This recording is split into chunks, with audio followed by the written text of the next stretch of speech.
Tous les principes fondamentaux de bonne gouvernance en matière de gestion collective de droits étaient totalement mis à mal. Et donc, après, peu avant cela, il y a eu la crise de Côte d'Ivoire, la crise politico-militaire de Côte d'Ivoire. Et au sortir de cette crise, le président du conseil d'administration s'est absenté.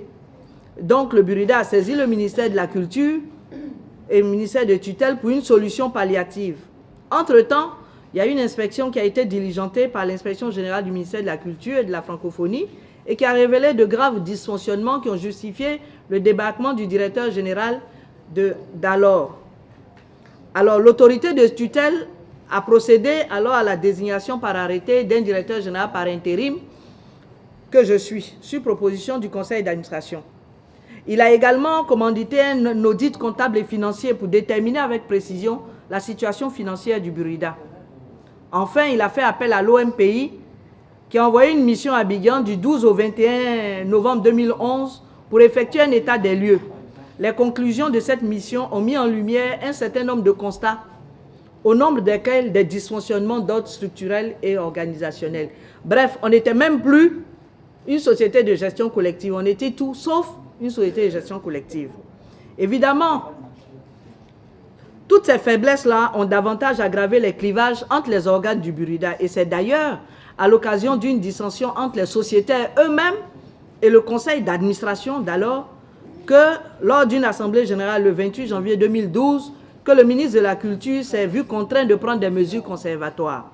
On est parti à l'assemblée générale et les membres de l'assemblée générale ont voulu démettre le conseil d'administration. Jusqu'à 22 h, on était toujours à l'assemblée qui avait commencé à 9 h. Et ça s'est terminé en queue de poisson. Le conseil a décidé de démissionner. Et lundi matin, arrivé devant le ministre, il dit qu'il n'a pas démissionné, que tout s'est bien passé. Du coup, il y a eu un vrai conflit et le ministre a pris la décision de mettre la structure en restructuration. Et c'est comme ça que le ministre a pris la décision d'installer un comité de restructuration dont il a choisi savamment les membres pour diriger la structure et repenser toute son organisation. Au début, il y a eu des cris des artistes, mais finalement, ce n'est pas allé loin. Et ce comité-là a travaillé, donc, comme je vous l'ai dit, pendant 3 ans et demi. Donc, ce comité, son rôle, entre autres, c'était de procéder à l'assainissement de la gestion administrative et financière du Burida, de rédiger des documents, charte d'éthique, de déontologie, afin que les gens qui dirigent le Burida aient un peu d'éthique et le fassent avec beaucoup plus de hauteur d'esprit. Pour mener à bien donc les missions à lui confier, le comité provisoire de gestion a institué plusieurs commissions de travail pour procéder à des réflexions. Il s'est d'abord dit que comme les artistes contestent le cadre juridique, le statut du Burida, et puis qu'on a besoin de règles d'éthique, de règles de gouvernance, il y a une commission gouvernance et administration qui doit réfléchir et proposer un projet de décret, ou alors peut-être qu'il faut aller chez un notaire pour faire une société totalement civile, en tout cas proposer quelque chose. C'était le groupe de travail administration et bonne gouvernance. Ensuite, ils ont également proposé un groupe de travail, c'est les administrateurs, enfin les membres du comité eux-mêmes, un autre groupe de travail qui s'est penché sur la communication, parce qu'ils ont fait les constats comme quoi il y avait un problème de communication interne du Burida entre les organes dirigeants et le reste des sociétaires du Burida, mais également entre le Burida et les utilisateurs et le reste du pays, parce qu'il y a trop de résistance aux droits d'auteur. Donc un groupe de travail pour proposer un plan stratégique de communication. Ensuite, nous avons travaillé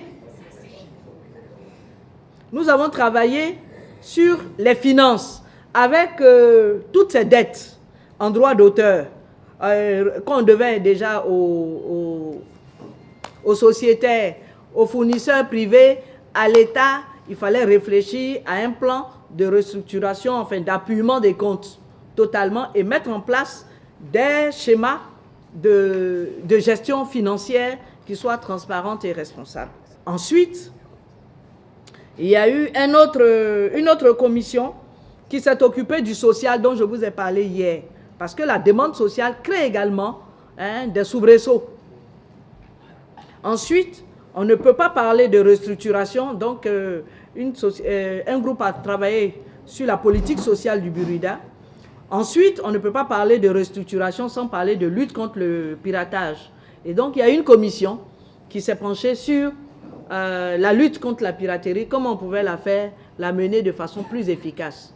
Donc, ces 5 commissions-là, pendant qu'elles travaillaient, en interne, nous avions également des obligations. Le ministre, par exemple, a dit qu'il en a marre parce que l'OMPI, quand la mission de l'OMPI est venue, ils lui ont expliqué que dans les redevances qu'on prend, normalement, nous, on ne devait pas dépasser un certain montant qui est inscrit dans nos statuts. Mais évidemment, dans les années de braise du Burida, noir du Burida, c'est 90% des redevances perçues qui allaient dans les charges du Burida. À peine 10% étaient répartis aux auteurs. Et donc ça, ce n'était pas normal. Parce que les redevances que nous prenons n'appartiennent pas uniquement aux Ivoiriens. Ils appartiennent également au répertoire étranger. Et donc, ce n'était pas normal. Alors, le ministre a pris un arrêté. Il a dit, bien, pendant la restructuration, l'arrêté nous permet de prendre 50% des redevances que nous percevons. Mais les 50 autres pourcents, que nous sachions les techniques, que nous ayons les techniques pour les répartir, les techniques et les moyens pour les répartir ou non, nous devrions les répartir. Si on ne peut pas, on les garde précieusement dans un compte. Et le jour où nous avons la technicité et les moyens, nous devons les répartir. Et c'est effectivement ce que nous avons fait. Donc, pendant 2 ans, de 2012 à 2014, nous avons utilisé effectivement 50% des redevances pour couvrir les charges, payer les arriérés, parce qu'avec ces fournisseurs, l'État ne nous a pas donné une seule subvention. Nous avons fait des échéanciers avec l'État, avec la CNPS, avec tous les fournisseurs, et chaque mois, nous avons petit à petit apuré toutes ces dettes-là. Aujourd'hui, nous ne devons à aucune personne sur Abidjan. Ça, c'est un. La dette des sociétaires. Il était dit, d'après les études financières, les experts comptables, de toute façon, l'argent, il n'est pas là. De 98 à fin 2011, au début de la restructuration, nous devions au moins 4 milliards d'arriérés de droits aux sociétaires. La seule chose qu'il fallait faire, pour éviter que ça traîne dans notre bilan chaque fois et que nous ne soyons pas crédibles devant les institutions financières, la commission de réflexion sur les finances a proposé qu'on aille en assemblée générale et qu'on demande aux titulaires de droit d'abandonner cette dette. Parce que de toute façon, on ne peut pas trouver les 6 milliards quelque part. De sorte qu'on reparte à nouveau. Ça, c'était une des propositions. Je vous dirai si les sociétaires l'ont accepté et s'ils ne l'ont pas accepté, on verra bien. Donc, je dis qu'on gardait cet argent. Et en matière de répartition, nous sommes mis au travail. D'abord, pour relever les perceptions. Ensuite, pour concevoir les logiciels. Et surtout, aller apprendre à répartir les sommes que nous ne les catégories de droits que nous ne savions pas répartir. Nous sommes partis plusieurs fois à Londa pour voir comment ils répartissaient les droits généraux, les autres types de droits, les droits télé-radio. Et nous avons demandé un appui à l'OMPI qui nous a fait venir le directeur général et le directeur et son directeur de répartition de la SABAM, la Société belge des auteurs, qui est une des rares sociétés en Europe à faire la même chose que nous, c'est-à-dire à être pluridisciplinaire. C'est-à-dire qu'elle répartit toutes les sortes, elle gère toutes les catégories de droits. Et donc, c'était bien pour nous. Ils sont venus nous aider à rédiger notre règlement de répartition en matière de droits généraux, de droits radio-télé et toutes ces techniques-là, le déploiement, le développement également. Donc, c'est comme ça que en avril 2014, nous avons pu faire nos premières répartitions de droits généraux nous-mêmes, sans avoir recours à la SACEM comme auparavant.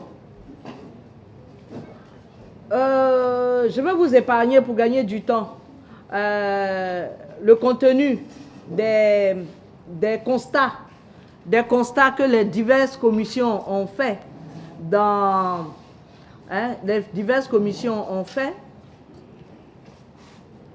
nos États. Je sais simplement qu'en matière administrative, ce qui est important, en matière administrative, on a remarqué, ils ont fait beaucoup de constats, ils ont fait beaucoup d'analyses, hein. Beaucoup d'analyses.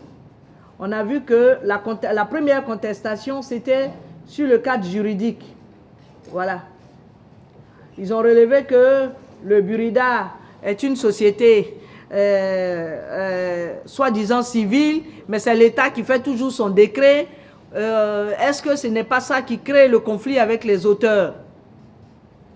Mais pour commencer à suggérer qu'on puisse aller dans une société totalement privée, il faut quand même relever certains avantages. On a noté que lorsque on est et puis on s'est demandé également si ce n'est pas le fait qu'on est une société pluridisciplinaire. Parce que quand vous êtes une société pluridisciplinaire, il y a certaines catégories qui ne trouvent pas leur compte, qui trouvent que d'autres catégories vous occupent plus. Par exemple, quand vous êtes avec les musiciens ou la musique, les ayants droit de la musique, presque toute notre activité est un peu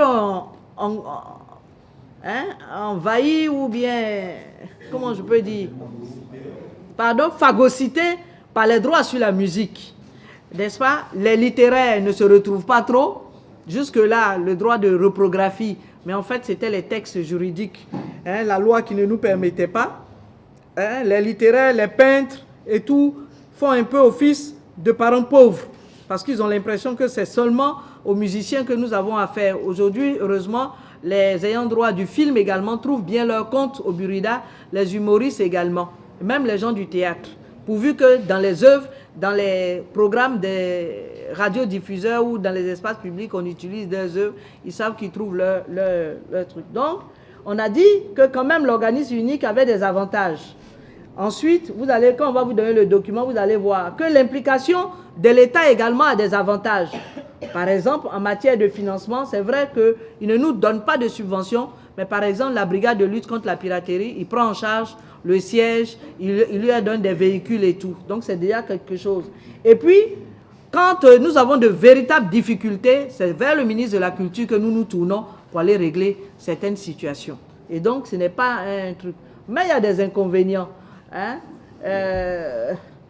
On ne peut pas satisfaire toutes les catégories de droits, c'est ce que je vous ai expliqué. Et puis, sur certaines questions, l'intervention vraiment de l'autorité publique crée des troubles. Parce que ce n'est pas souvent que les titulaires de droit acceptent comme ça hein, l'ingérence de la structure de tutelle dans la gestion des affaires. Hein? Donc voilà. Mais je vous ai dit, hein, comme hier, tu peux être société civile, être très efficace. Société civile, ça ne marche pas. On a l'exemple du Cameroun, où ce ne sont que des sociétés civiles. Et puis depuis 2000, où ils ont choisi cette option, aujourd'hui, là-bas, il n'y a même pas de gestion collective. Ils sont en permanence en conflit.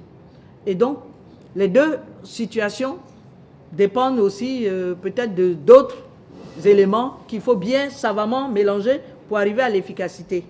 En matière de communication, il a remarqué qu'il n'y avait pas de politique de communication. Il y avait une insuffisance de connaissances en droit d'auteur. Les outils et les matériels de communication n'existaient pas.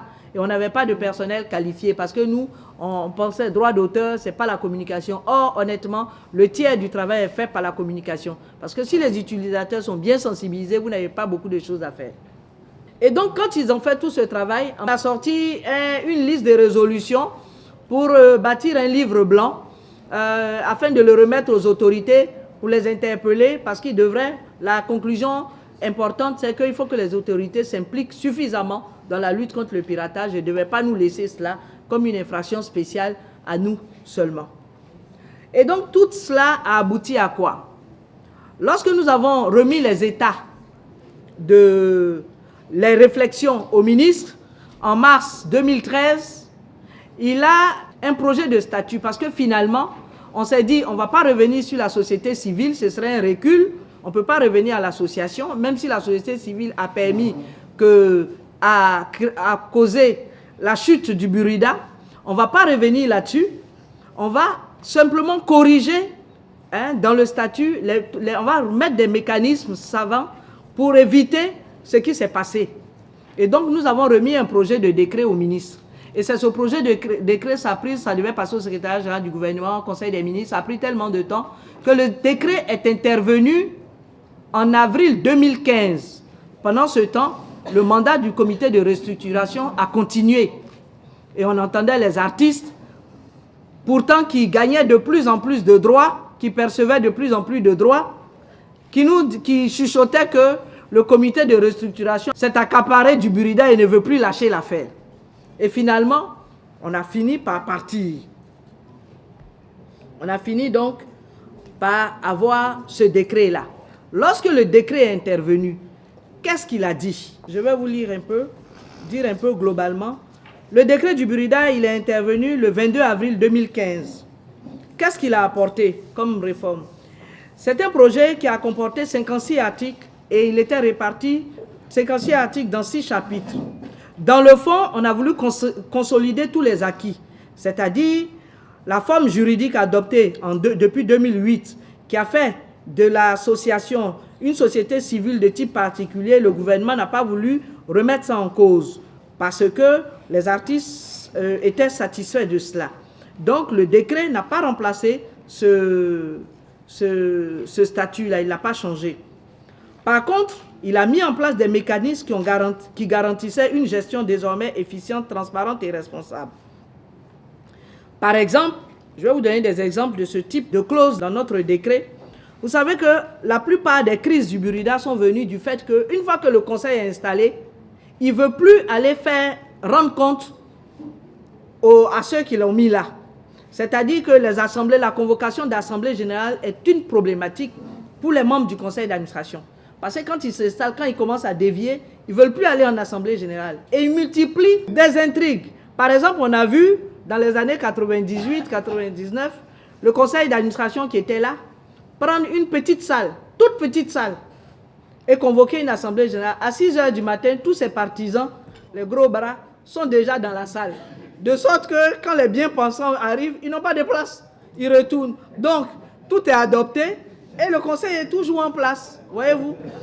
On a vu également en 2010, le conseil qui était là, de Gadji Seli, que vous devez connaître bien. Dans le décret de 2008, l'Assemblée générale est constituée uniquement de 170 personnes. Et les 170 personnes, presque les 80% appartenaient à l'association du président du conseil d'administration, l'UNATI. Et pourtant, ils se sont installés en août 2009 et chaque année, ils devraient aller en assemblée générale. Donc en 2010, ils doivent aller en assemblée générale. Mais dans la peur d'affronter leurs propres membres qui sont dans l'assemblée générale, qu'est-ce qu'ils font? Ils convoquent l'assemblée générale au palais de la culture et la nuit, ils appellent la majorité de leurs membres là pour dire de ne pas arriver là-bas. Donc ils arrivent avec un huissier. Jusqu'à 11 h, le quorum n'est pas atteint. Donc on dit, bon, on reporte à une date ultérieure, c'est ce que disent les tests. Mais quand vous regardez dans les documents, tous les perdièmes destinés aux 175 membres ont été perçus. Toute la nourriture prévue a été consommée. Il y a même eu une rallonge du budget. Vous voyez que les artistes, ils ont le milieu des artistes. Oui, ils ont vraiment beaucoup de subterfuges. Et donc, c'est artistique. Or, quand un conseil se maintient comme ça, on dit que c'est aussi de l'art. Donc, quand un conseil se maintient comme ça, aussitôt, il y a des groupuscules qui se montent pour les combattre. Et le milieu est troublé. Parce qu'il y a des réunions et on se met à penser à des moyens de les dégager. Et donc, comme la convocation, la reddition des comptes devant ceux qui les ont votés est un problème, le nouveau décret a mis dans les statuts du Burida que chaque fois, le conseil est obligé d'aller en assemblée générale. Il doit convoquer l'assemblée générale la 3e semaine du mois de juin, chaque année. S'il ne convoque pas cette assemblée, on le regarde. On le regarde. Au 1er octobre, il ne peut plus convoquer d'assemblée. La seule assemblée qui est convocable, ce sont les membres de l'assemblée générale qui la convoquent. Et elle a un seul objet, c'est le départ ou non du conseil d'administration. Donc, ils ont une épée de Damoclès. S'ils ne convoquent pas leur assemblée générale, là, à partir du 1er octobre, tous les membres du conseil de l'AG ou le ministère ont compétence pour convoquer une assemblée générale qu'on appelle assemblée générale exceptionnelle. Un seul objet à l'ordre du jour, la fin ou non du mandat du conseil d'administration. Depuis lors, ils savent qu'ils ont une obligation d'aller en assemblée générale. Autre mécanisme, quand les gens veulent aller en assemblée générale, quand ils battent campagne, tous les médias sont au courant, en ébullition. On a l'impression que c'est pour aller tuer même une panthère. Simplement venir au conseil d'administration, il y a des clans, ça s'insulte. Ça insulte le directeur général, le ministre, il y a des clans. C'est de grosses batailles pour arriver au conseil. Mais personne ne déroule un plan de développement d'une société de gestion collective. Parce qu'ils ne savent même pas ce qu'ils viennent faire. Mais il faut être là-bas. Parce que quand vous êtes là-bas, il y a beaucoup de choses qui peuvent se passer. Et donc, nous en avons, on a dit que ce n'est pas normal. Quelqu'un qui postule pour venir à la tête d'une société, c'est qu'il doit pouvoir dérouler un plan qui concerne le développement de la société. Donc désormais, lorsque nous faisons l'Assemblée générale, puisque les auteurs sont représentés au conseil d'administration par catégorie, il y a peut-être un nombre de places pour les auteurs-compositeurs de musique, ceux qui sont dans la musique, ceux qui sont dans le livre, ceux qui sont dans le film. Il y a des places comme ça et il y a 10 artistes qui sont votés venant de leur, comment on dit, corporation. Donc ces 10-là, leur corporation les vote dans une première assemblée. À cette première assemblée, il faut remplir certaines conditions pour avoir le droit de vote. Et quand vous votez, ce n'est pas d'abord les membres du conseil, c'est les membres de l'AG. Il faut déjà avoir un certain nombre pour être membre de l'AG. L'AG comporte désormais 210 membres. Lorsque nous avons voté les 210 membres, c'est parmi les 210 membres que les 10 artistes qu'on doit voter dans les corporations sont également élus. Maintenant, lorsqu'on les a élus, on fait l'élection d'une feuille de route. C'est-à-dire que chacune des corporations donne à ses représentants ses desiderata en matière de gestion collective. Par exemple, si vous êtes des auteurs d'œuvres musicales, vous dites que on perçoit, c'est vrai, les droits et reproduction mécanique, mais depuis, on ne perçoit pas la rémunération équitable pour les musiciens. Et donc, dans votre mandat, vous avez obligation de réaliser cela. Si vous êtes écrivain, que vous êtes dans la société depuis, il n'y a rien pour vous, vous donnez comme mandat à votre représentant qu'il faut que le droit de reprographie vienne, soit géré effectivement. Donc, c'est une feuille de route que nous consolidons. Ça veut dire que les membres du conseil, on leur donne leur feuille de route. Et une fois qu'ils ont la feuille de route, chaque année en assemblée générale, en plus des bilans comptables, ils doivent faire un bilan de la mise en œuvre de la feuille de route. Si bien qu'à la fin de leur mandat, on regarde la feuille de route, on regarde ce qu'ils ont fait. Ils n'ont plus besoin d'aller battre campagne. Si sur la feuille de route, ils n'ont rien réalisé, ben ils vont quitter là. En plus, une fois qu'ils ont la feuille de route, ils ont besoin d'un DG, d'un staff technique qui peuvent mettre en route, réaliser leur feuille de route. Ah, ils ne vont pas aller prendre maintenant un copain ou un parent pour venir s'asseoir parce qu'autrement, ils vont être sanctionnés par l'Assemblée générale. Et donc, c'est ce mécanisme-là que nous avons mis en place pour essayer de les mettre au travail. Si bien qu'ils ont une pression terrible. Et chaque fois, ils regardent le plan d'action, ils regardent si les desiderata de la feuille de route sont dedans, qu'est-ce qu'on a réalisé, qu'est-ce qu'on n'a pas réalisé. Au moins, quand ils s'asseyent en conseil, ils ne parlent pas que du social. Voilà, c'est du concret. J'ai un exemple de la feuille de route. Si je la retrouve, je vous la montre un peu. La feuille de route de notre... Et les artistes, bon, ils ne connaissent pas la gestion collective. Hein. Eux, ils disent ce qu'ils veulent. Et quand on le traduit, c'est ce que ça veut dire. La première... un des desiderata qu'on a retrouvé un peu partout, c'était l'élargissement de l'assiette de perception. Il fallait faire en sorte qu'on perçoive beaucoup. Tu vois, ils disaient qu'ils nous ont reproché de ne pas couvrir tout le territoire, de trouver un mécanisme pour percevoir sur les nouveaux supports. Je suis sûr aussi que ce sont vos desiderata, les téléchargements. Vraiment, vous ne voyez rien dedans. Ils nous ont dit ça. Ils ont dit qu'il y a certains agents qui font des perceptions parallèles. il faut trouver un mécanisme pour mettre fin à ça. Voilà quoi. Ils ont un peu cité un peu tout ce qui les intéresse et nous avons mis ça sous le titre « Élargir l'assiette de perception ». Mettre en œuvre la rémunération pour copie privée, c'est une des demandes que toutes les catégories ont faites. Sensibiliser et créer une banque d'images payante, c'est-à-dire que les peintres graphistes disent également que si on avait une banque d'images payantes de leurs œuvres, peut-être que ça les arrangerait un peu. Voilà quoi. Ils nous ont fait un peu ça. Le deuxième souci, c'était mettre en place des outils de communication pour favoriser les échanges entre les sociétaires et le Burida, qui ne savent pas toujours ce qu'on fait. Donc, ils nous ont énuméré ça. Ensuite, ils ont dit d'augmenter les actions sociales et culturelles. Évidemment, c'était une de leurs trucs, l'action sociale, l'action culturelle. Améliorer surtout les systèmes de répartition de droits et prendre en compte toutes les classes de répartition. C'est-à-dire ceux qui ne perçoivent rien encore sont impatients de percevoir. Et donc, ils ont énuméré tout ce qu'ils veulent là. Organiser et encadrer les rapports professionnels entre sociétaires et leurs partenaires. Par exemple, c'est vrai que c'est les droits d'auteur qui nous intéressent ou les droits voisins. Mais quand l'artiste, dans un pays où les choses ne sont pas vraiment bien organisées, quand l'artiste est seul devant son producteur et qui ne sait pas ce qui est bon dans le contrat, ce n'est pas une bonne chose. Donc, ils nous ont demandé de les encadrer un peu face aux professionnels avec qui ils contactent. Donc, notre cellule, notre direction juridique est un peu leur conseil aussi. Et puis d'augmenter la lutte contre le piratage en matière d'administration. Ils sont dans ce qu'ils ont cité, ils avaient même dit que le DG et tous les membres du conseil d'administration doivent déclarer leurs biens.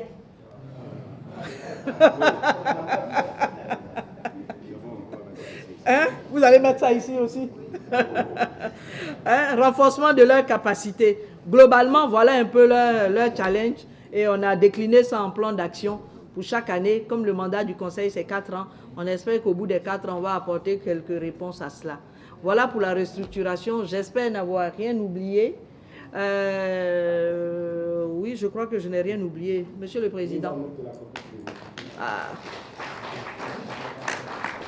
Merci beaucoup. Plus de mots. En fait, la copie privée, nous n'avons pas l'avons pas encore mise en route. Il faut savoir que la copie privée existe dans les textes du Burida, de la Côte d'Ivoire depuis la loi de 1996.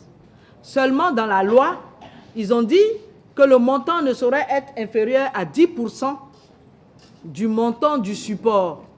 Or, en mettant dans la loi 10%, chaque fois que le décret d'application allait en conseil des ministres, évidemment, le gouvernement dit non, 10%, ça va.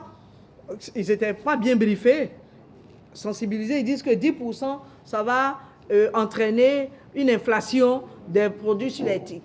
Or, étant entendu que le mot 10% était déjà dans la loi, le décret ne pouvait pas aller en dessous de ça. Parce qu'il y a la hiérarchie des normes juridiques. La loi est au-dessus. Ce que la loi a dit, le décret ne peut pas venir abaisser. C'est comme ça qu'on est resté coincé. Jusqu'en 2016. À la loi de 2016, évidemment, il n'y a pas de montant, il n'y a pas de chiffre dans la loi. Et c'est dans le décret désormais qu'on va mettre les décrets sont prêts, les projets de décret sont prêts. On les a préparés, on les a validés avec le ministère de la Culture. Et nous n'allons pas suivre le modèle algérien. Dans le modèle algérien, la douane arrête les produits à l'entrée sur le territoire et les importateurs viennent à l'ONDA avec les documents, payer la redevance et munis de l'attestation de l'ONDA vont récupérer leurs affaires. Nous avons préféré, étant entendu que les mentalités sont différentes, l'environnement est différent, nous avons voulu copier le modèle burkinabé qui fait que la douane, on a un accord avec la douane, c'est la douane qui perçoit ça directement là-bas, qui nous le reverse, qui ne le reverse pas au trésor public, parce que dans l'accord, on prend soin de faire en sorte que notre argent n'aille pas au trésor public, nous est reversé par la douane et nous reversons un pourcentage à la douane en rémunération de ses services. C'est le modèle que nous avons choisi. Autre chose aussi que je voulais vous dire, 2 choses seulement sur la copie privée. Dans ces préparatifs-là, l'année dernière, alors que la loi n'était pas encore prise, le gouvernement a lancé un projet pour plafonner tous les prix sur les appareils, le matériel NTIC, soi-disant pour démocratiser, pour faire en sorte que les NTIC, n'est-ce pas, soient vulgarisés. Mais très vite, avant qu'il n'aille en conseil des ministres, on a demandé aux autres ministres de faire des observations sur ce décret-là, préparé par le ministère des NTIC. Le ministère nous a saisis, nous avons fait un long plaidoyer pour dire que l'État peut renoncer à ces taxes sur les NTIC. Mais la copie privée n'est pas une taxe. C'est une rémunération qui nous appartient, qui est privée. Et donc, si l'État veut baisser ses coûts, ça c'est son affaire. Mais l'État, pas parce qu'il baisse les coûts, qui va dire à quelqu'un qui n'est pas l'État de ne pas mettre ses coûts.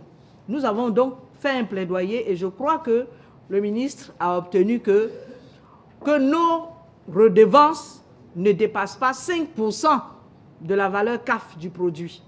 Le ministre aime dire, allons petit à petit. S'il signe, de toute façon, ces montants-là peuvent être révisés, sont de modifications, pourvu qu'il signe. Donc s'il signe, c'est presque prêt, on attend que la signature.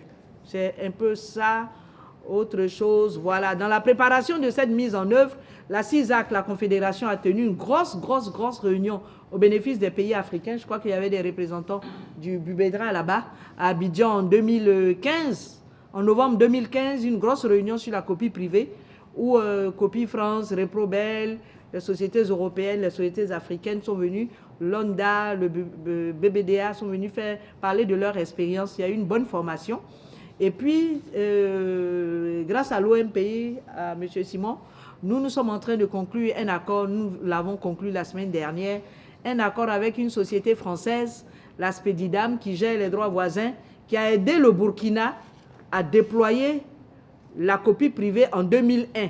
Elle a financé les formations, la communication et tout. Et nous venons d'avoir également cet accord avec la Spedidam. Donc, on attend plus que les décrets et toutes les actions que nous allons déployer avec la Spedidam sont déjà connues. Ça fait partie d'un calendrier et ils nous encadrent pour ça. Grâce à cela, nous allons pouvoir très rapidement, dès que le décret est pris, dérouler la copie privée. En tout cas, j'en profite ici pour dire merci, un grand merci à Simon Oudraogo qui a pesé de toutes ses forces pour que cet accord-là puisse voir le jour. Merci. Merci, merci d'être resté dans le débat aujourd'hui. Excusez-moi. Bon, et un mot s'il vous plaît. Je souhaiterais que Madame la DG, il y a 3 éléments essentiels dans le cadre qui sont des garde-fous que nous avons mis dans le cadre de la restructuration qui font aujourd'hui que tout est encadré et ça fait que la vie de la maison n'est pas en péril. Le mode de désignation du DG, vous n'avez pas besoin de ça. Ah oui, c'est vrai.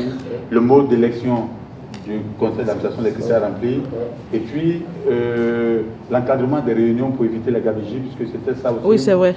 Voilà. C'est vrai parce que, Monsieur le Président... Ben là, on relance la machine là. Non, ça ne va pas aller loin. Hier, ça faisait partie de vos préoccupations. Comment le DG a fait pour se maintenir pendant longtemps. Et j'avais dit qu'aujourd'hui, je l'aurais dit et puis je l'ai gardé. C'est le bonus que je voulais vous réclamer. Parce qu'on m'a glissé ça sur la table tout à l'heure. D'accord, ok. Donc je dis, en fait, merci Monsieur le Président de me rappeler cela.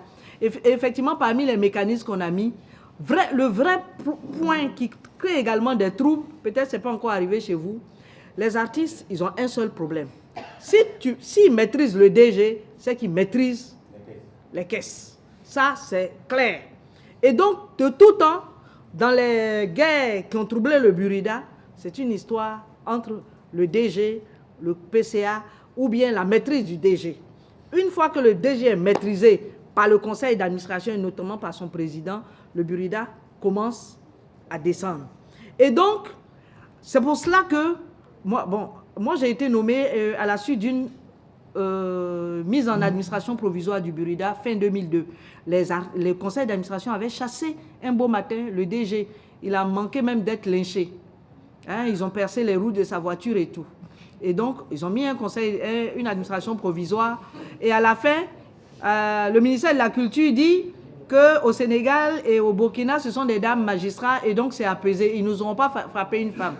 Donc, je suis venu, sans rien comprendre, je suis venu à la gestion collective. Fin 2002. Malheureusement, le conseil était très bien constitué avec l'ancien ministre de la Culture, Zadi Zaourou, l'ancien DG qui avait passé 10 ans à la tête du Burida, qui est artiste aussi, M. Etrani. Donc c'était vraiment un très bon conseil d'administration. Malheureusement, politiquement, le ministère a pesé pour que soit élu une PCA qui était totalement illettrée et qui était que politique. Alors, très vite, les choses se sont dégradées entre le PCA et le DG, mais entre le PCA et son conseil d'administration. Alors, on a mené une bataille féroce pendant 1 an. Des sittings, même de nuit, des sittings, des jets de pierre, gaz lacrymogène. On a tout fait. On est passé dans tous les médias. On a tout fait. À la fin, hein? Pardon? Non, je suis habitué. Hein? Ils ont tout fait. Des fois, l'armée même est descendue, des fois, au Burida, pour venir nous disperser. Tellement les choses étaient dures. Le Burida était fermé pendant 1 mois. Un groupe squattait là. Hein? Après, avec les décisions de justice, je suis revenu avec la police pour les dégager, réinstaller. Bon, on a fait tout. Si bien que le président de la République, il en a eu marre. Il a demandé au ministère, on a pris un truc, on nous a mis encore en administration provisoire. Voilà. Et moi, je suis parti. Je suis parti, j'en ai profité pour aller faire un master en propriété intellectuelle en attendant qu'on me réaffecte comme magistrat. À la fin, donc tout ça s'est passé à la fin de l'administration provisoire. Le conseil d'administration de 2008 s'est installé et puis toute la GABG a continué. Et donc, à la sortie de la crise militaro, ils ont trouvé ce que je vous ai dit là, la structure était en déconfiture. Et le ministre de la Culture cherchait quelqu'un et on lui a conseillé de venir vers moi. Moi, je ne voulais plus, je voulais aller à la magistrature. Parce que vraiment, mon nom avait trop traîné partout. Et les gens m'ont convaincu, non, de revenir parce que sans cela, c'est vrai. Donc, je suis revenu. Le jour où même je venais reprendre mes fonctions, il y avait un projet de sitting autour du Burida. Il a fallu que les FRC encerclent le périmètre pour permettre la passation. Et donc, c'est comme ça qu'on a repris les choses. Et bon, depuis, ça va mieux parce qu'on se connaît. Hein, on se connaît. Donc, pour éviter que les critères, pour éviter qu'il y ait un problème, en fait, il faut faire en sorte, parce que quand c'est le ministre tout seul qui nomme le DG, il y a une part de frustration. Mais moi, j'ai vécu les deux situations. En 2003, le ministre de la Culture d'alors voulait qu'on lui paye un montant, disant que c'est un droit qui revient au ministère. Je lui ai simplement fait remarquer que le test qui fait du ministère un ayant droit de ce montant-là datait de juillet 2002. Donc, on va calculer ce montant sur 6 mois. Elle me dit non, le montant doit être calculé à partir de 81. Je dis non, le test n'est pas rétroactif. De plus, l'argent n'a pas été gardé là, je ne l'ai jamais vu cet argent-là. Donc, elle m'a prise en grippe. Par 2 fois, elle a essayé de m'enlever. Donc, j'étais en conflit avec le ministre de la Culture pendant 4 années. Pendant les 4 années que j'ai passées au Burida. Après, le ministre de la Culture est venu, les artistes. Donc, j'étais prise en 2 feux. Autre chose, quand c'est le conseil d'administration tout seul qui vous nomme également, là, c'est foutu. En 2008, c'était ça. Ils sont venus, ils ont choisi un jeune qui était là, que j'avais moi-même embauché en 2004, et ils en ont fait le DG. Ils ont fait un appel à candidature assez biaisé, et ils ont mis le DG. Alors, les DG qui se sont succédés là, de Etrani à moi, c'était 600 000 francs parce que nous sommes des fonctionnaires, on avait juste une petite indemnité. Mais à ce jeune DG, ils ont permis combien? Payer 5 millions de francs. Alors que la structure en déconfiture, mais les 5 millions, le petit DG, il ne les prenait pas. Il y avait une ristourne au conseil d'administration. Vous voyez? Et il ne pouvait pas dire non au conseil. Le PCA était en même temps le PDG. Hein, le PCA, il organise un concert. Tous les tickets VIP sont payés par le Burida. Ils mettent en place des commissions pour travailler. Tous les 2 jours, les commissions se réunissent. Tous les 2 jours, on les paye. En matière de piraterie, la lutte contre la piraterie, la commission comprend 4 administrateurs. En fin 2010, la commission a perçu 21 millions. Elle n'a dégagé que 7 millions pour les actions sur le terrain. Le DG ne peut rien dire parce qu'il est tenu en laisse par la nomination. Alors, dans le décret, on a fait 2 choses. Pour nommer le DG, le conseil d'administration lance un appel à candidature. Il sélectionne 3 candidats. les 3 candidats, il les envoie au ministre. Et donc, le ministre ne peut nommer le DG que dans les 3 candidats. Donc, ça veut dire qu'ils ont des compétences partagées. Pour dégager le DG, s'il y a une faute, le conseil relève la faute, envoie au ministre et les 2 organes doivent s'entendre pour dégager le DG. Le ministre tout seul ne peut pas, parce que ça aussi c'est un danger. Et le conseil d'administration tout seul ne peut pas, parce que c'est un danger. C'est pour ça que nous avons fait donc ce mélange-là. Les membres du conseil d'administration également, quand ils sont constitués uniquement d'artistes, c'est un danger. Parce qu'on connaît les artistes. Ils sont bien, ils ont du talent, mais artistique, pas dans la gestion. Donc quand le DG leur dit que ça, ce n'est pas bon, eux, de toute façon, quand ils sont assis au conseil, là, il y a un élément qui les gêne, c'est le DG. Donc, quand le DG dit ça, ce n'est pas bon, il dit c'est parce qu'il est contre eux. Donc, dans notre conseil d'administration, il y a 10 artistes qui sont élus.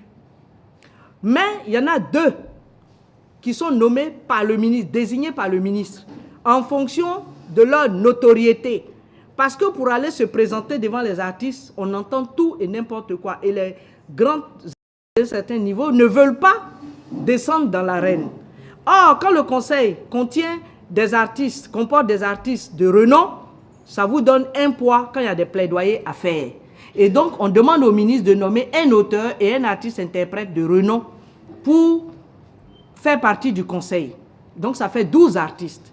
Le ministre a son représentant et ensuite, le ministre peut nommer également un expert. Parce que dans le comité de restructuration, il y avait 2 experts, un en finance et en droit d'auteur. Donc quand je dis que ça là, on fait comme ça, quand l'expert parle, les gars disent c'est bon. Quand l'expert financier parle, ils disent c'est bon. Et donc quand il y a un expert, il permet de donner au DG un peu un appui, hein, et les délibérations sont de qualité. Donc voilà comment le savant mélange qu'on a fait. De certaines sociétés, les gens font venir ministère de l'économie et des finances, ministère de l'intérieur, mais on a remarqué que les gens nomment qui ils veulent, ça n'apporte rien de bon à la structure, mais ça nous fait dépenser de l'argent parce qu'un administrateur, c'est des jetons de présence. Voilà. Globalement, c'est un peu ça. Merci beaucoup, merci. Maintenant, je voulais juste revenir pour l'appuyer sur l'encadrement des réunions. On a remarqué à l'époque que les gens faisaient des réunions juste pour avoir des jetons de présence. Oui, c'est vrai. Donc, cette année, nous avons droit à combien de réunions dans l'année? 4. À 4 réunions ordinaires dans l'année et 2 réunions extraordinaires. Pas ça plus. Fait que c'est encadré, on ne peut pas aller au-delà. Oui. Avant, les gens pouvaient se faire dans l'année 15 réunions, de sorte qu'ils aient chaque fin du mois de l'argent, comme si c'est un salaire. Oui, et ça met la vie de la société vraiment en péril. Ouais. Donc elle a omis de parler de ça, je voulais juste relever ça pour que vous ne puissiez pas faire aussi la même erreur. Merci. Voilà, c'était tout.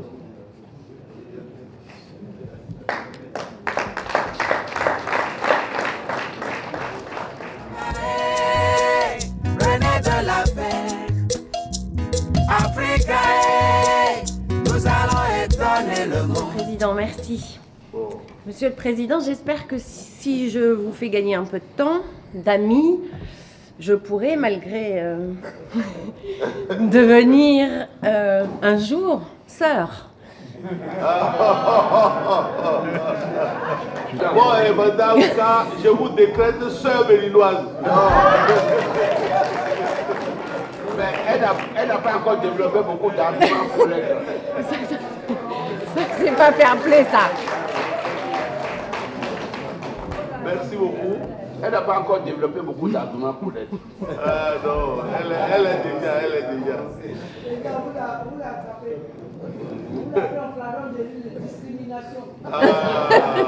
Non, il n'y a pas de discrimination ici. Il y a de petits chahuts. Oui. Bien, mon exposé sera moins près de la réalité d'une société de gestion, mais ça n'est pas moi qui ai choisi le sujet. Mais le sujet est important, c'est la question du droit de suite, qui est un sujet d'actualité. On vous a parlé le premier jour, je crois, d'une conférence qui s'est tenue à l'OMPI sur ce droit de suite, une conférence avec la collaboration, ou le patronage même, du Sénégal et du Congo. L'un de vos artistes était présent à Genève, Romuald Azomé. Et c'est à l'initiative du Sénégal et du Congo que cette question a été inscrite au calendrier du comité permanent du droit d'auteur et des droits voisins de l'OMPI. La demande avait été faite, l'inscription a été réalisée en 2015. Et donc, depuis 2013, la CISAC, dont on vous a parlé, revendique et porte la voix sur une reconnaissance universelle du droit de suite. Alors, ce droit est né en France. Il est né en France et son histoire permet de comprendre ce qu'il est aujourd'hui. Il est né en France d'une idée d'équité. Au XIXe siècle, la misère sociale de certaines familles d'artistes a ému et la presse s'est emparée de certaines histoires, et notamment de l'affaire de la petite fille d'un peintre Millet, avec cette peinture, l'Angélus. Le peintre avait vendu ce tableau 1200 francs à l'époque, et puis il a été revendu ensuite, alors que la petite fille vendait des fleurs et avait du mal à survivre. Il avait été revendu plus d'1 million, et du coup, la presse s'est emparée de cette histoire et en a parlé en France. Et cette caricature a fait beaucoup de bruit, puisqu'il s'agit de montrer que même les enfants d'un peintre ne peuvent pas vivre, alors que l'œuvre de leurs parents est vendue aux enchères bien plus cher qu'elle n'avait été vendue par leurs propres auteurs. Alors, cette histoire explique la naissance, la reconnaissance du droit de suite. L'idée, c'est bien que pour les auteurs d'art graphique, plastique, dont les œuvres sont en exemplaires particuliers, uniques, ou en peu de nombre, ils ne peuvent pas vivre de la reproduction de leurs œuvres. Aujourd'hui encore, c'est difficile. Il est rare qu'un artiste vivant voit ses œuvres, notamment une peinture, par exemple, reproduite sur des nappes ou sur des serviettes. Ça arrive que pour les plus grands et ceux qui sont décédés, en tout cas les plus reconnus par le marché de l'art. Au niveau du droit de représentation, on vous a évoqué hier ce que c'était que ce droit de représentation. Il y a peu de revenus aussi de ce côté-là. Lorsqu'un musée ou lorsqu'une galerie expose l'œuvre, le plus souvent, en tout cas jusque récemment, même en France et partout dans le monde, on ne demande pas forcément l'autorisation et on ne rémunère pas l'auteur. On considère qu'en ayant acheté le tableau, support matériel, on peut montrer. Et donc, le monopole qui existe, droit de reproduction et droit de représentation, est insuffisant, et par rapport aux autres auteurs, les possibilités d'être rémunérés et d'obtenir une rémunération liée à l'exploitation de l'œuvre sont plus petites. Et donc, pour des raisons d'équité, en France, une loi de 1920, c'est la première loi qui a été adoptée sur cette question, a reconnu aux artistes, donc aux auteurs d'œuvres d'art graphique et plastique, un droit très particulier qui est un droit à un pourcentage sur le prix de revente à chaque fois qu'il y a une revente du support de l'œuvre. Et cette idée d'équité, elle était partagée par d'autres, et au fur et à mesure, le droit de suite a été reconnu ailleurs. Alors je vous ai mentionné la Belgique, puis la Tchécoslovaquie, ça a fait son chemin. Au niveau international, c'est en 1948, on vous a parlé depuis hier de la Convention de Berne. La Convention de Berne, elle date de 1886. Mais ce n'est que lors d'une conférence internationale en 1948 que le droit de suite fait son apparition dans la Convention de Berne. Alors au départ, c'était l'article 14 bis, si vous voulez le retrouver. Aujourd'hui, c'est l'article 14 ter. Et ce droit de suite est inscrit donc au niveau international, mais il est soumis à une condition de réciprocité. On vous a dit que les pays qui sont membres de la Convention de Berne, eh bien, où que soit l'auteur, si son œuvre est exploitée par exemple en France ou en Angleterre, il pourra, même s'il est béninois, réclamer la même protection que les Français. Sauf que pour le droit de suite, c'est soumis à une condition, c'est que dans son propre pays, le droit de suite soit reconnu. Alors cette condition de réciprocité, elle s'explique parce que tout le monde n'était pas d'accord sur la reconnaissance du droit de suite. Il y avait des oppositions. Et puis, parce qu'on voulait inciter les pays qui ne reconnaissaient pas, peu le reconnaissaient, à reconnaître le droit de suite. Aujourd'hui, il y a à peu près 80 pays qui reconnaissent le droit de suite. Alors dans cette liste, il n'y a pas le Bénin, mais le Bénin fait partie de ces pays. C'est un oubli, c'est un document de la CISAC. Aujourd'hui, il est reconnu aussi par la loi béninoise. Alors qu'est-ce que c'est ce droit de suite? Ce droit de suite, c'est un droit patrimonial. On vous a expliqué, il y a des droits moraux et puis il y a des droits patrimoniaux. C'est un droit patrimonial, mais qui n'est reconnu qu'à certains auteurs. Pas à tous les auteurs, mais à certains auteurs. C'est un droit de percevoir un certain pourcentage d'un prix de vente du support, ce qui est particulier. Et uniquement sur certaines reventes, on va le préciser. C'est un droit très spécial parce que c'est un droit patrimonial. Normalement, un droit patrimonial, on peut le céder, on peut le transmettre. Là, c'est un droit qui n'est pas transmissible du vivant de l'auteur. Il ne peut pas céder ce droit, parce que sinon, c'est trop simple. Son galeriste, la première personne qui lui achète le tableau, se dit, bien, tiens, je vais demander à ce qu'on me donne le droit de suite, d'accord, ou ce qu'on me le cède, et ensuite, ça ne permettrait pas à l'auteur de suivre à chaque fois qu'il y a une vente et de toucher un pourcentage. Par contre, il est transmissible à cause de mort pour que les héritiers, notamment les enfants et les petits-enfants, puissent en profiter. Alors, c'est un droit qui n'est reconnu qu'aux artistes d'art graphique, aux auteurs d'art graphique, d'œuvres des arts graphiques et plastiques. Et encore, cela ne concerne ces auteurs que par rapport à leurs œuvres qui sont réalisées en un exemplaire ou quelques exemplaires sous son contrôle. Donc c'est, pour donner un exemple, c'est un droit qui va porter sur une œuvre picturale, une peinture, lorsqu'il y a un support matériel original. Ça peut porter sur des photographies lorsque l'on parle de la photographie signée de son auteur qui a été développée sous son contrôle. Ça peut être une sculpture.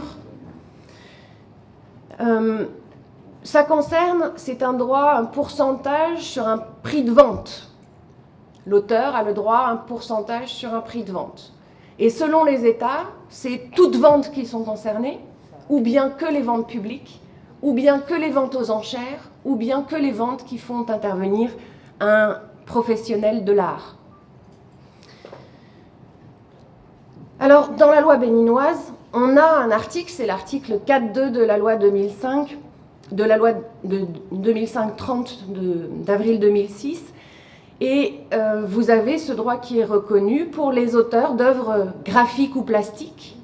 C'est bien un droit inaliénable et qui concerne toute vente de cette œuvre faite soit aux enchères publiques, soit par l'intermédiaire d'un commerçant. Simplement, le pourcentage qui est prévu pour l'auteur n'est pas déterminé par la loi. Il faut un décret, et à ma connaissance, ce décret n'a pas été adopté. En tout cas, les pourcentages, je n'ai pas pu les trouver moi. La protection est forte, ce droit il existe, en tout cas en théorie, dans la pratique il n'est pas mis en œuvre. Et pourtant, et c'est pour cela aussi qu'il faut comprendre que ce n'est pas simplement l'existence d'une sanction qui change les choses. C'est le fait que chacun y mette du sien pour respecter les droits. Parce que dans la loi, dans votre loi, il y a des sanctions importantes qui n'existent même pas en France pour le droit de suite. Dans la loi, ne pas payer un droit de suite à l'auteur, ne pas respecter ces dispositions quand on est commerçant, c'est de la contrefaçon.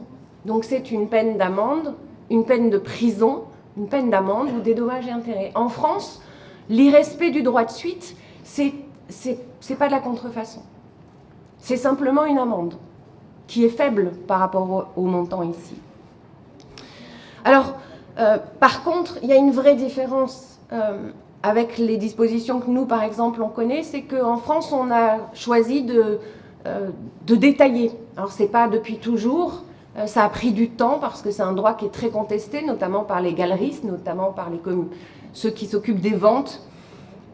Et donc on a des dispositions, vous le voyez, c'est pas pour vous le faire lire, mais qui sont très précises, très longues. Le pourcentage, il est précisé. En France, on a choisi de ne pas soumettre certaines ventes à ce droit de suite pour pas décourager les premières ventes. Parce que l'idée, c'est ça. Lorsque l'artiste, l'auteur d'une œuvre d'art graphique ou plastique vend pour la première fois son œuvre, il n'est pas encore forcément connu. Il la vend peu. Et puis ensuite, sa notoriété grandit. Et donc, celui qui a acheté le tableau va le revendre un peu plus cher, puis encore un peu plus cher, puis encore plus cher. Et donc, c'est important que l'auteur puisse toucher un pourcentage de cette notoriété qui grandit, de ce prix de vente qui augmente. Mais, pour ne pas empêcher le décollage, en France, on a considéré que toutes les ventes qui sont inférieures à 750 €, on ne les soumet pas au paiement du droit de suite. Pour qu'il n'y ait pas une délocalisation et que ce se passe sur d'autres marchés, dans d'autres pays où il n'y a pas de droit de suite, on a prévu un pourcentage dégressif. 4% du prix de vente pour une première tranche. Et puis plus la notoriété est importante, plus le pourcentage diminue, ce qui peut paraître injuste, mais c'est pour empêcher que la vente aille ailleurs, dans un pays où on ne reconnaît pas le droit de suite. Par exemple, aux USA, en Chine, là où les marchés de l'art aujourd'hui fleurissent. Alors là, c'est juste une présentation, vous aurez ce document, si vous voulez, pour vous montrer un peu les différences où, en France, on a choisi de ne soumettre que, pour ce paiement du droit de suite, que les ventes où intervient un professionnel du marché de l'art. Au début, on avait choisi, comme ici, avec dans la loi béninoise, dès lors qu'il y a une vente aux enchères ou une vente avec un commerçant. Sauf que c'est très difficile de vérifier. Et donc, en ciblant sur les ventes où il y a un professionnel de l'art, eh bien, on se dit que c'est plus efficace. Le professionnel de l'art doit connaître ce droit de suite et il a une obligation et on le sanctionne s'il ne fait pas respecter l'existence du droit de suite. Les modalités pratiques sont très importantes, la détermination du pourcentage, comment ça se passe, comment les informations sont transmises à une société de gestion collective, aux artistes concernés qui ne vont pas vérifier partout. En France, c'est déterminé dans un décret. Ici, au Bénin, c'est à déterminer, ça n'est pas encore fait, dans un décret. Alors, il y a des questions qu'on peut se poser à chaque fois. Par exemple, dans la Convention de Berne, on vise les manuscrits originaux. Pour les œuvres littéraires, le manuscrit peut avoir une valeur sur le marché de l'art. Un manuscrit ancien d'un auteur très connu peut avoir une valeur. En France, ces manuscrits ne sont pas soumis au paiement du droit de suite lorsqu'il y a une vente. Ça, c'est des choix à faire. Il y a aussi des choix sur qui peut profiter du droit de suite après la mort de l'auteur. Est-ce que c'est simplement ses héritiers, ses enfants, ses arrière-petits-enfants, ou est-ce que ça peut être quelqu'un qu'on désigne ? Est-ce qu'on choisit un pourcentage qui est dégressif comme en France ou un pourcentage fixe? En France, il y a un maximum. Un auteur, par vente, ne peut pas toucher plus de 12 500 €. Le droit de suite ne peut pas être supérieur à 12 500 €. Là aussi, c'est pour éviter que Merci. C'est pour éviter que les ventes ne se délocalisent. Mais 12 500 €, ce plafond n'est pas prévu dans la loi au Bénin. À savoir si toutes les ventes ou seulement des ventes à partir d'un certain niveau sont soumises. Ça non plus, ça n'est pas prévu encore. Alors, juste pour vous donner des chiffres et que ce soit concret, le marché de l'art, aujourd'hui, c'est presque 60 milliards de dollars pour les études réalisées. Le marché de l'art en 2016, le marché mondial de l'art, c'est à peu près 60 milliards de dollars. La CISAC a perçu pour le droit de suite 38 millions d'euros. Les ventes aux enchères publiques qui sont visées dans la loi béninoise et dans la plupart des lois, elles sont localisées dans certains pays. Les plus grands marchés de l'art aujourd'hui, c'est aux USA, en Chine, au Royaume-Uni. Et vous avez, alors on ne voit pas forcément très bien sur la répartition des produits, c'est à qui revient les sommes qui sont les vendeurs et les acheteurs qui perçoivent, ben c'est pareil. Les pays africains apparaissent au niveau de la mention autre dans les 9%, c'est par rapport à la Chine ou par rapport aux États-Unis, c'est peu. Et pourtant, eh bien, il y a des ventes records qui concernent des artistes d'Afrique sur lesquels aucun droit de suite n'est perçu, ce qui pourrait être une importance. Et aujourd'hui, même si il peut y avoir d'autres sources de revenus pour les artistes ou pour les auteurs d'œuvres d'art graphique et plastique, via par exemple les banques de données, où c'est du droit de communication, c'est vrai que ça reste encore par la vente des supports qu'on exploite l'œuvre. Avec Internet, il y a aussi les ventes en ligne qui se développent.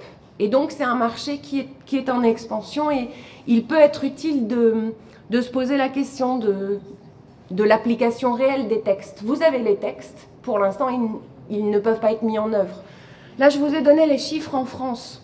La DAGP, c'est la société de gestion collective qui gère, elle n'est pas la seule, il y a une deuxième société, qui gère principalement les œuvres des auteurs d'art graphique et plastique. La DAGP perçoit 36 millions d'euros aujourd'hui et pour le droit de suite, c'est 13 500 000 euros qui sont perçus.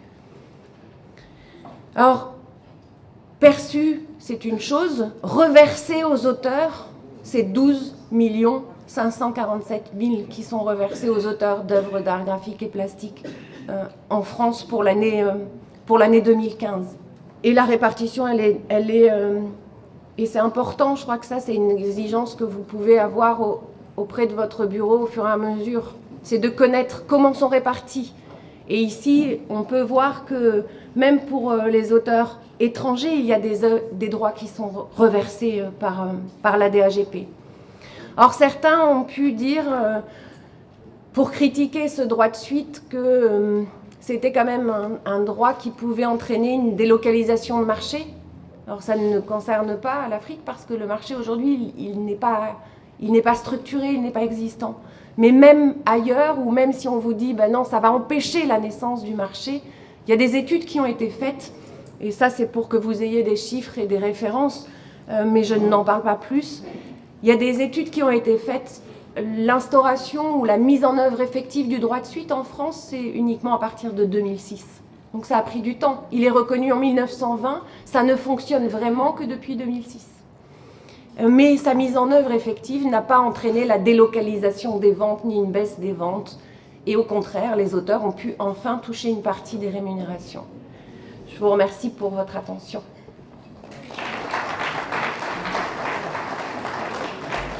Merci beaucoup, ma sœur Carl. Merci, Monsieur le Président. Ma bien-aimée sœur.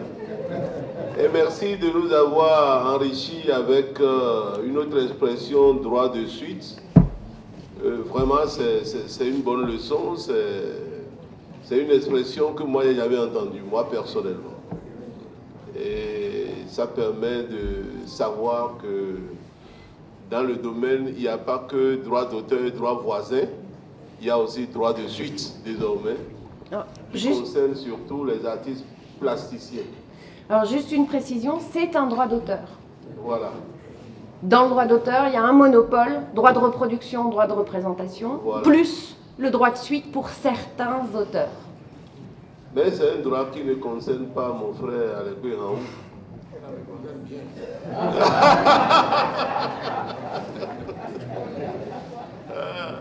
Merci beaucoup et nous invitons à présent très respectueusement le directeur général du BUVEDRA, Monsieur Samuel